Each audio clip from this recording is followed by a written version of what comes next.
बिस्मिल्लाहिर्रहमानिर्रहीम। अस्सलामुअलैकुम नाज़रीन कराम, नई वीडियो में आपको खुश आमदीद कहते हैं।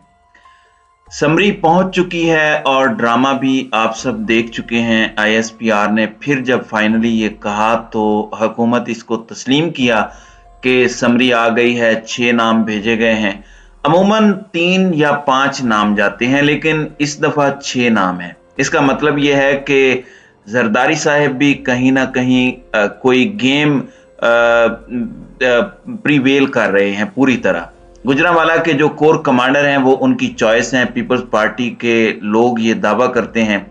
वैसे तो ये सारे जो 6 के 6 जनरल्स हैं सारे कॉम्पिटेंट हैं, बहुत ट्रेंड हैं, और इनमें से कोई भी पाकिस्तानी फौज की क़यादत कर सकता है, क्योंकि जहां ये पहुंचे हैं अब ये पूरी तरह इस काम के लिए तैयार हैं। बहरहाल पाकिस्तान के आइन और कानून को देखना होगा कि वो क्या कहता है। बड़ा इंटरेस्टिंग सिनेरियो है। इन 6 नामों में से एक 27 तारीख को रिटायर हो रहे हैं, जिनका नाम जनरल आसिम मुनीर है, और इस वक्त नून लीगी ज़राए और उनके हामी व्लॉगर्स कहते हैं कि जनरल आसिम मुनीर को नवाज शरीफ ने ओके किया है और वही अगले आर्मी चीफ होंगे। तारीखें तक दी जा चुकी हैं और इस पर बड़े बड़े नून लीग की क़यादत के जो करीबी लोग हैं उनका यह कहना है कि अगर वो 27 तारीख को रिटायर हो जाते हैं, अगर उनका तकर्रुर नहीं होता, तो फिर उसके बाद पिंडी के कोर कमांडर साहिर शमशाद और दूसरे नंबर पर CGS हैं general Azhar Abbas. 2 most senior slots इनके पास जा सकती हैं। इसके बाद जनरल नोमान हैं जो NDU हैं, फिर जनरल फैज हमीद हैं जो कोर कमांडर बहावलपुर है, और आखिर में core commander Gujranwala general Aamir का नाम भी इसमें शामिल किया गया है। इसलिए अब ये 6 अफराद हैं। नाज़रीन कराम, रात का ड्रामा बड़ा अजीब था। ISPR के जराए ये कह रहे थे कि समरी जा चुकी है, जबकि मरियम औरंगजेब कह रही थी कि समरी नहीं गई। ख्वाजा आसिफ ने कहा समरी नहीं गई। फिर उसके बाद रिपोर्टर्स ने जब बार बार राब्ता किया तो DG ISPR ने अपने ऑफिशियल ट्विटर पर यह डाला कि 6 नाम भेज दिए गए हैं मिनिस्ट्री ऑफ डिफेंस को, और यह सवाबदीद हुकूमत की है कि वो इनमें से किस को आला ओहदों पर फायज करती है। बड़ी हैरत की बात है कि वजीर दिफा ख्वाजा आसिफ हैं और ये नाम उन्हीं के पास आए और उन्होंने आगे वजीर आजम हाउस को फॉरवर्ड करने थे, लेकिन वो ये कह रहे थे कि वजीर आजम हाउस को समरी मौसूल नहीं हुई। कंफ्यूजन क्रिएट क्यों की गई?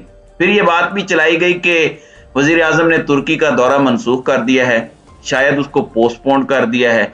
फिर ये आया कि नहीं, अभी उनका दौरा पोस्टपोन नहीं है। तो एक फिजा कायम की है नून लीगी कायदीन ने, जिसमें उन्होंने निशाना बनाया पाक फौज को कि समरी में ताखीर हो रही है, समरी नहीं आ रही। किसी को भी आर्मी चीफ बनाना वजीर आजम का इस्तेकाक है, वजीर आजम समरी के बगैर सब कुछ कर देंगे। तो एक तरह से कॉर्नर किया गया पाकिस्तान की फौज को, और बेसिकली ये सख्त लेसन है यकीनन जनरल कमर जावेद बाजवा के लिए। उन्होंने ये जो सारा निजाम है इस वक्त, इसमें कोई शुबा नहीं है कि अगर पाकिस्तान की एस्टेब्लिशमेंट हुकूमत के साथ ना हो तो ये हुकूमत अपनी सस्टेन नहीं कर सकते। तो जनरल बाजवा की वजह से बज़ाहिर ऑफिशियली तो वो इसको नहीं मानते, लेकिन ये हुकूमत कायम है। और पंजाबी में कहते हैं कि हत्थां दियां गंढां दंदां नाल खोलनियां पैंदियां ने। इसका मतलब ये है कि अगर आप कुछ करेंगे तो फिर उसके कॉन्सिक्वेंसेस भी आप ही भुगतेंगे। सबको पता है कि इनकी रिटायरमेंट से 4-5 दिन पहले इनकी फैमिली के टैक्स रिकॉर्ड किस तरह पहुंचाए गए उस जर्नलिस्ट को जो जंग ग्रुप के नजदीक है। रिपोर्टेडली मरियम नवाज बहुत सारा काम सीख गई हैं, जो भी उन्होंने करना होता है मीडिया के जरिए करवाती हैं, और इसमें जियो पेश है। इसमें कोई ये इल्जाम नहीं है। सबको पता है कि जियो क्या रोल अदा कर रहा है। जो बड़े बड़े जयद बुजुर्ग किस्म के सहाफी हैं, दर हकीकत उनका रोल क्या है। तो ये जो मड स्लिंगिंग हुई है जनरल बाजवा से, मुझे बहुत इख्तलाफ है। बहुत सारे उनके कामों को मैं ठीक नहीं समझता, लेकिन वो हमारी फौज के सरबराह तो हैं। हमारा जो इदारा है, जो हमारी फौज है, ये हमारे दिलों के बहुत नजदीक है। हमारी लाइन ऑफ डिफेंस हमारी फौज है, और पाकिस्तान की अक्सरियत इसीलिए खामोश है। इतने वाकयात हुए हैं पिछले 7 माह में कि बहुत कुछ कहा जा सकता है, लेकिन ना वो कभी कहा है और ना कभी कहेंगे। اس لیے کہ یہ ادارہ ہمارا اپنا ہے اور ہم نے تو ہمیشہ یہی سنا ہے کہ ہر ملک میں ایک فوج نے ضرور رہنا ہوتا ہے، اگر وہ آپ کی فوج نہیں ہوگی تو پھر وہ دشمن کی فوج ہوگی۔ اس لیے ہمیں ہماری فوج، ہمارے غازی، ہمارے شہداء، ہمارے جنرلز ہمیں بہت عزیز ہیں، ہمارے دلوں کے نزدیک ہیں، اور کبھی بھی ہم برداشت نہیں کریں گے کہ انہیں کوئی برا بھلا کہے۔ ہم ان کے کسی ایکٹ پر اپنی رائے کا اظہار کر سکتے ہیں، بتا سکتے ہیں کہ یہ غلط ہے، یہ صحیح ہے، لیکن مڈ سلنگنگ، الزام تراشی، گالی گلوچ، یہ ہم کبھی برداشت نہیں کر سکتے۔ لیکن نون لیگ نے یہ کیا، نواز شریف نے، ان کے ساتھیوں نے یہ سب کچھ کیا۔ اب میں صرف یہ کہوں گا کہ یہ خود جنرل باجوہ کو سوچنا چاہیے تھا، جب یہ 7 مہینے پہلے رجیم چینج آپریشن کر رہے تھے تو ان کو یہ سوچنا چاہیے تھا کہ جن لوگوں کے لیے یہ سب کچھ کر رہے ہیں ان کا ماضی کیا ہے، کس طرح انہوں نے دھمکی آمیز زبان استعمال کی، اور اب آگے جا کے وہ کیا کریں گے۔ بہرحال اب سمری وزیر اعظم کے پاس آ گئی ہے، زرداری صاحب بھی پوری طرح اپنی خواہشات پوری کرنے کے لیے کام کر رہے ہیں۔ اب اگلا رول ہے صدر پاکستان کا۔ صدر پاکستان کے قانون کے مطابق پابند ہیں کہ وزیر اعظم جو ایڈوائز کریں گے اسی کو آرمی چیف اپوائنٹ کریں، لیکن وہ کسی بھی سمری کو 15 دنوں کے لیے روک سکتے ہیں اور اس کو نظر ثانی کے لیے واپس بھیج سکتے ہیں۔ پھر اگر وہی فیصلہ دوبارہ وزیر اعظم واپس بھیجیں تو مزید پھر 10 دنوں کے لیے وہ اس سمری کو روک سکتے ہیں۔ اس کا مطلب یہ ہے کہ 25 دن تک قانون اور آئین کے مطابق صدر پاکستان کسی بھی سمری کو، چاہے وہ آرمی چیف کا تقرر ہو، چاہے وہ گورنر کا تقرر ہو، وہ 25 دن تک اس کو روک سکتے ہیں۔ اب بڑا سوال یہ ہے کہ ادارے کی ریکمنڈیشن کیا ہے۔ صدر پاکستان جو فیڈریشن کے نمائندہ ہیں وہ کسی پارٹی کے نہیں ہیں، انہوں نے سارا ماحول دیکھنا ہے، اور جو غیر قانونی اگر کوئی کام ہے تو اس کو بھی روکنا ہے۔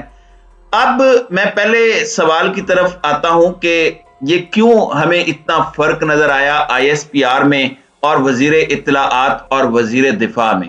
کچھ لوگوں کا خیال ہے کہ شاید جو سمری ہے اس میں جس ترتیب سے نام آئے ہوں گے، یا جو ڈوزیئر ہے ہو سکتا ہے کہ اس میں کچھ ایسا ہو جو اس حکومت کو پسند نہیں ہے، یا یہ جس طرح نومینیشن چاہتے ہیں اس طرح نومینیشن کرنے کی پوزیشن میں نہ ہو سکتا ہے کہ 2 سیٹ ہوں، کیونکہ 6 نام ہیں، 3 نام ہوں، 3 نام chairman joint chief of staff committee کے لیے ہوں، اور 3 نام چیف آف آرمی سٹاف کے لیے ہوں، اور ہو سکتا ہے کہ جو نام وزیر اعظم آرمی چیف لگانا چاہتے ہیں، نواز شریف لگانا چاہتے ہیں، وہ chairman joint chief of staff committee کی کیٹیگری میں ہو، وہ آرمی چیف کی کیٹیگری میں نہ ہو۔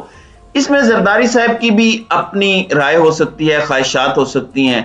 تو ایک جو کیا سرائی ہے، یا کچھ لوگوں کا خیال ہے کہ جو یہ وزیر دفاع نہیں مان رہے تھے کہ سمری آ گئی ہے یا نام آ گئے ہیں، شاید وہ ڈوزیئر میں یا سمری میں کوئی ایسی چیز ہو جس کو وہ پسند نہ کر رہے ہوں اور اس میں کوئی تبدیلی چاہتے ہوں، تو اس لیے انہوں نے مناسب سمجھا کہ ابھی وہ کہیں کہ نام نہیں آئے۔ لیکن جب ISPR نے کہہ دیا کہ ہم نے وزارت دفاع کو نام بھیج دیے ہیں، تو پھر اس کے بعد ان کے پاس کوئی چارہ نہیں تھا۔ ایک پاسیبلٹی تو یہ ہو سکتی ہے۔ دوسرا یہ کہ جو اسٹیبلشمنٹ ہے اس کو بالکل کارنر کر دیا گیا تھا یہ کہہ کر کہ نام نہیں آ رہے، یہ غیر قانونی کام ہو رہا ہے، تو ہو سکتا ہے کہ دباؤ میں لانا مقصد ہو کسی اپنے کام کے لیے۔ بہرحال یہ سب کیا سرائیاں ہیں۔ اب اگلے 2 دن بڑے اہم ہیں، اس میں بالکل واضح ہو جائے گی یہ بات کہ کون سا چیف لگتا ہے، اور صدر مملکت کا رول اس میں بہت اہم ہے۔ 26 نومبر کا جو جلسہ ہے وہ بھی بہت اہم ہے۔ تو دیکھتے ہیں کہ اب آنے والے دنوں میں چیزیں کیسے انفولڈ ہوتی ہیں۔ تو ناظرین کرام، آپ کی اس ویڈیو کے حوالے سے کیا رائے ہے؟ اب اپنی رائے کا اظہار کمنٹ سیکشن میں ضرور کیجیے گا۔